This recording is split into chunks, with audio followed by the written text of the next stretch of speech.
अस्सलाम वालेकुम। वेपिंग या ई सिगरेट काफ़ी ज़्यादा फेमस हैं, बहुत ज़्यादा पॉपुलर हैं। के बारे में ये कहा जाता है, ये दावा किया जाता है कि ये जो सिगरेट्स हैं उनकी निस्बत ये काफ़ी कम नुकसानदेह। और जो लोग सिगरेट्स से जान छुड़ाना चाहते हैं, सिगरेट्स को छोड़ना चाहते हैं, तो उनको रेकमेंड किया जाता है कि आप ई सिगरेट्स या वेपिंग का इस्तेमाल करें।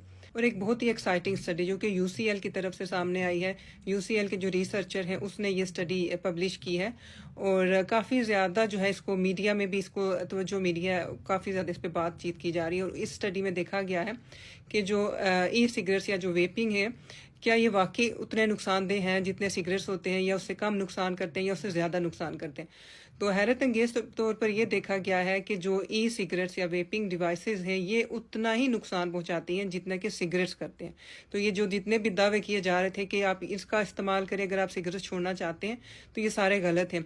इन्होंने देखा है कि जो चीक के अंदर हमारे सेल्स होते हैं, इन्होंने वो लिए हैं और उनको कंपेयर किया है उन लोगों से जो कि सिगरेट्स पीते थे। तो इन्होंने देखा है कि सिगरेट्स पीने वाले और जो वेपिंग या ई सिगरेट्स पीते हैं उनके अंदर एक ही जैसी चेंजेस आई हैं। और ये जो चेंजेस हैं ये लंग कैंसर का बायस बनती हैं। यानी कि लंग कैंसर, ये तुम्हें पता ही है कि सिगरेट्स जो है वो लंग कैंसर का बायस बनते हैं, हमारे जो फेफड़े हैं उनका कैंसर बनाते हैं।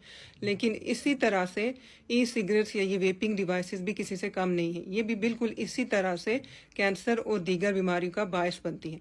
और ये जो मेरे ख्याल में जो ई सिगरेट्स को इतना ज़्यादा प्रमोट किया गया वो इसी वजह से किया गया क्योंकि पीछे जो कंपनीज होती हैं उन्होंने अपना मुनाफा वगैरह निकालना होता है।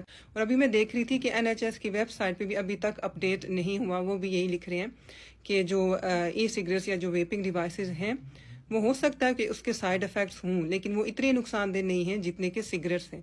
हो सकता है कि NHS जो है जल्द ही अपनी वेबसाइट को अपडेट करे।